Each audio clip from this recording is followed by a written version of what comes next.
Hi there guys, today we're going to be looking at a list of common errors that pupils make in their creative writing.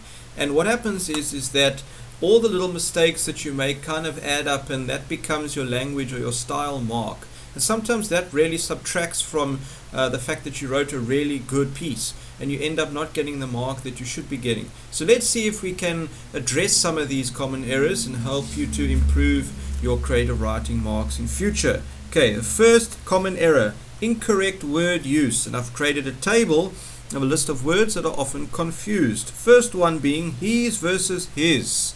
Alright, this he's, if you can't say he is, then you can't use that word. That apostrophe obviously acting as a contraction, shortening he is to become his.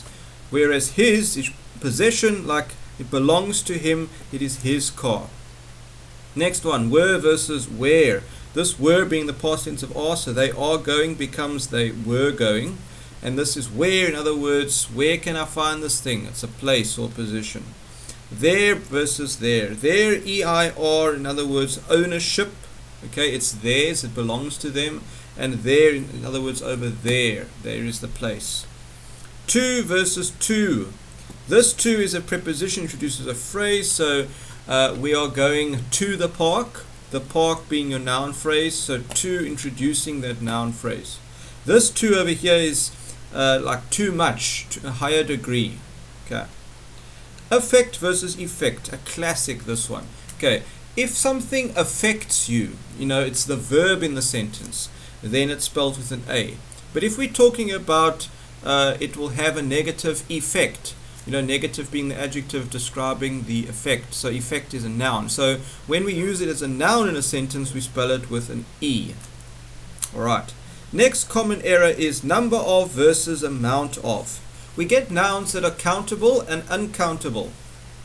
If a noun is countable, you can individually count them. So let's take, for example, desks in a classroom. I can physically count the number of desks. So let's say there are 25 desks in the class. So that is a countable noun. And so therefore I would say the number of desks in the class, etc. But now, sugar, for example. If you want to be really pedantic, you can count every single sugar grain, but that's not practical, alright? So we can say sugar is an uncountable noun. So you're not going to say the number of sugar in the bowl, you're going to say the amount of sugar in the bowl, because it's not countable. Alright. Okay, the word however. When do we use however, and what punctuation do we use when we use it? Alright, if we use however at the start of a sentence, it's however, comma, and then whatever you want to say. If we use it in the middle of a sentence and we're contrasting two things, we use a semicolon, however, comma. So let's have a look here. Some people disagree with this theory. There's my idea. Some people disagree. It's never been proven wrong. So that's kind of a contradiction to that. So even though this is all the same thought, we don't want to end the sentence, but at the same time we want to say it's this against that. So we put a semicolon, however, comma, and then we make our comparison or contrast. Another example, the school had been blessed with many incredible athletes, however, Adam was not one of them. Incredible athletes, not an incredible athlete. So contrast, again, semicolon, small letter, however, comma. If we want to use it, in other words, we want to say in whatever way. For example, I need you to study today however busy you are. Then we don't use any punctuation. Similarly, in the next example, you can design it however you like. There's no contrast being made. It's not happening at the start of the sentence. We don't use any punctuation for it. Alright, next common error. Your tense must not change. And I'm going to put a little star here because this is arguably first or second place the most common error that I see in writing. Example. Here's a paragraph, a short little paragraph. I had walked out the exam worried, unsure of whether my efforts would be enough to achieve 80%. The weather outside is raining, but that was okay as it matched my mood. I had walked. In other words, you've done it already. You're retelling the story in a sense. But over here you say it is raining. Now suddenly we write here walking out the exam. But over here you say it was okay. So it's happened already. So you got to make sure that you keep your tense the same. If you're going to start in the past tense, keep your narrative in the past tense. Obviously, if you're going to use direct speech, then that would be in the present tense. Be very careful. And then either first or second place, depending on, I can't make that distinction yet. They're both very, very common. Comma splice error. A comma splice is an error when you put a comma between two main clauses. So let's take the example. We were devastated. The car had run out of petrol just minutes away from the garage. We were devastated. That is a main clause, because if I got rid of that and I just said we were devastated, that makes perfect sense. Similarly, the car had run out of petrol just minutes away from the garage. If I get rid of were devastated, that sentence makes perfect sense. So they're both main clauses. So how do I join two main clauses? I cannot use a comma. Either I can use a conjunction, a coordinating conjunction, or I put a full stop there and I start it as a new sentence. Next one. Starting sentence with so and then is grammatically correct, but don't overuse it. Okay, it's quite amateurish to start sentences repeatedly with so and then. Like, so this happened, so she said that, so I did this. And again, saying things like, then this happened, then he said this, then this happened. Okay, it's like, it's very elementary, kind of junior schoolish. Okay, so avoid that. And I haven't written here, but just another thing. Like, let's say, for example, you start a sentence, or you use within a sentence a phrase, a certain phrase. For example, it had been very traumatic. Let's take that clause. It had been very traumatic, right? And then, like, a couple of lines down, you say it had been very traumatic. As a teacher or as a reader, you like automatically can pick that up and say, wait, no, I've just read that. So try and vary your sentences in terms of your vocabulary. That's why it's good to have a solid vocabulary. But also vary your sentences in terms of their length as well. Some short, some long, etc. Full stops, question marks, exclamation marks never double up. This also means you cannot end a sentence with a question mark and an exclamation mark. So if you're shouting but you're also asking a question, I'm afraid you're going to have to pick one. Okay, you'll use the question mark probably and then show that the person was shouting. Okay. The reason for that is, well, you know, you might be thinking, but I've seen this, you know, I've seen this in books and stuff. As a school boy or girl, as academic, you can't do that. Once you've kind of, how do we say, earned yourself or proved yourself to be this great writer or poet, then you get a bit of leeway and a bit of poetic license in that sense to kind of do what you want. But up until end of matric, and even at university level, you need to not do this, okay, because that's actually grammatically incorrect. All right. Okay, that's the first page. There are only 2 pages, so bear with me here. But I think you may learn a lot from this, because like I say, these occur very, very often. Okay. Right, next error. When direct speech is found at the end of a sentence, the punctuation mark inside the quotation mark acts as that sentence's final punctuation. For example, Jack exclaimed, "I can't believe it." He could feel his pulse quicken. Okay. This exclamation mark over there is ending this whole sentence, and it's inside the inverted commas. So I don't need to put a full stop there because that sentence is ended already. Because remember, if it hadn't ended, I would have put a comma inside there. Okay, so we get rid of that and it becomes that. Of course, there will be an exclamation mark because he's exclaiming. Okay, you may have heard the expression I shall, we shall, or the rest will. Okay, that is true. If you're going to say generally I or we, you will follow it by shall. Okay, so we shall be there at 7 o'clock. I shall attend the meeting, etc. But you would say he will be there. Okay. Now, there is an exception in that you can use will with I and we if you want to show that it is definitely going to happen. You know, you're being affirmative and saying I will be there, it will be done. Okay, so you can do that. But in the general sense, unless you're doing that, I and we is followed by shall, he, she, they, followed by will. Right. Write numbers under 10 in words. So you wouldn't write the number numerically 5 like that. You would write the number as the word 5. It's a general rule. Okay.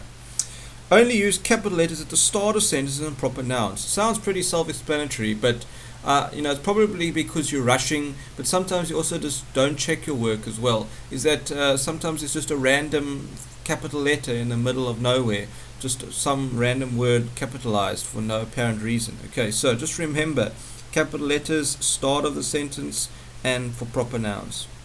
Do not use a period when an abbreviation ends in the last letter of the shortened word. Okay.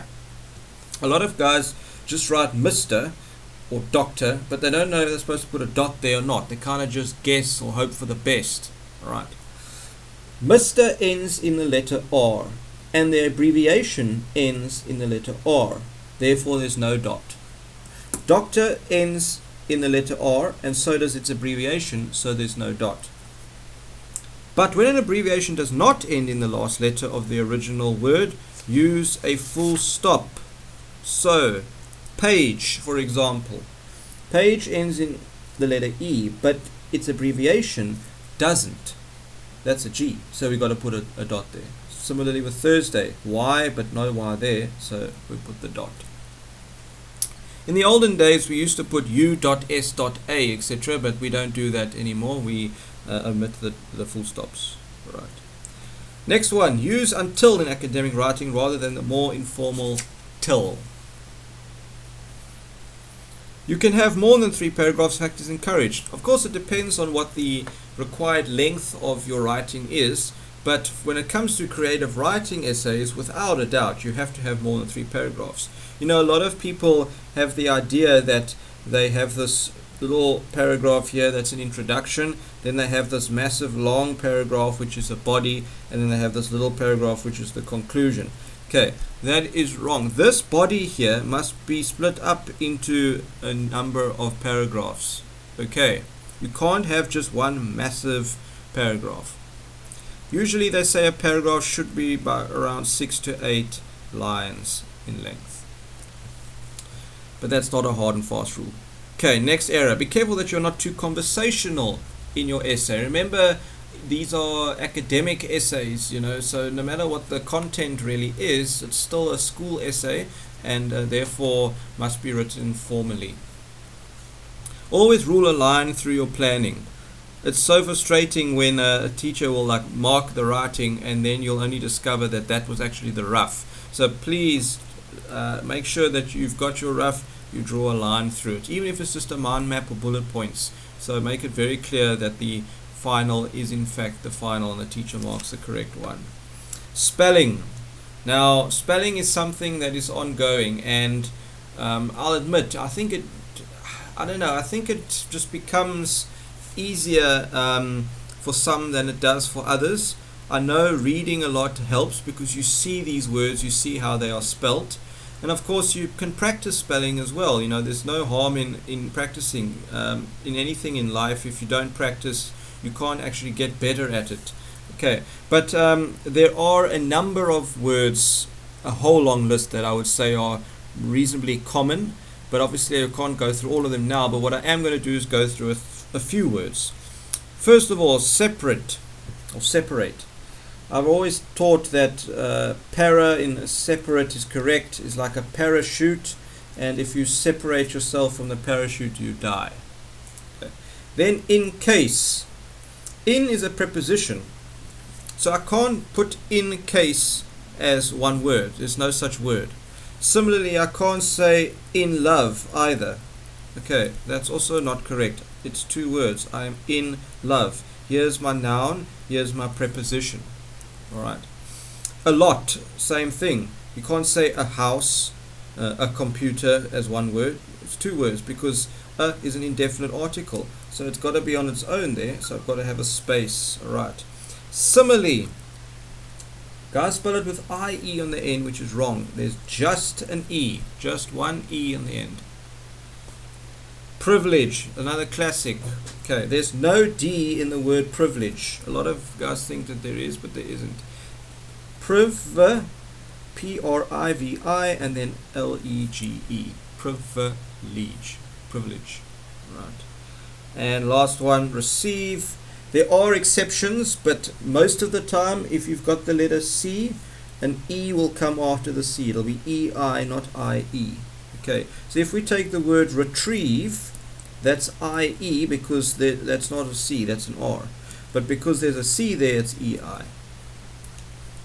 Okay, let's just move this up a bit. Contractions must not be used, so don't say it's, should've, weird, I'll, etc. You must write out the words in full, and like I say, because it is academic writing, we need you to write formally. Contractions are colloquial, and we don't want you to use colloquial language. Avoid slang as well at all costs. If you have to use slang for some or other reason, you put it in single inverted commas. Okay, like that is cool. Okay, but try and avoid it. When I finally met this dude, I discovered, for example. Who versus what? Use who when you're referring to people. Okay, so John is the boy who did it. John is now the noun, so I use who. But that is the car that was stolen. You don't say that is the car who was stolen. Doesn't make sense. But you don't say that is the boy that was lost. You would say that is the boy who was lost. Okay. And finally, languages are spelled with a capital letter.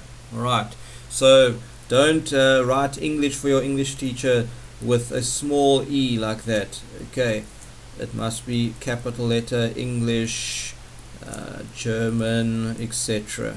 Alright, whoops. Okay, and those, look, there are more errors, guys, but those are just a few errors that have really stood out for me, and I thought that I would share them with you and try and remember those as much as possible so that you don't make those mistakes and lose unnecessary marks in the future.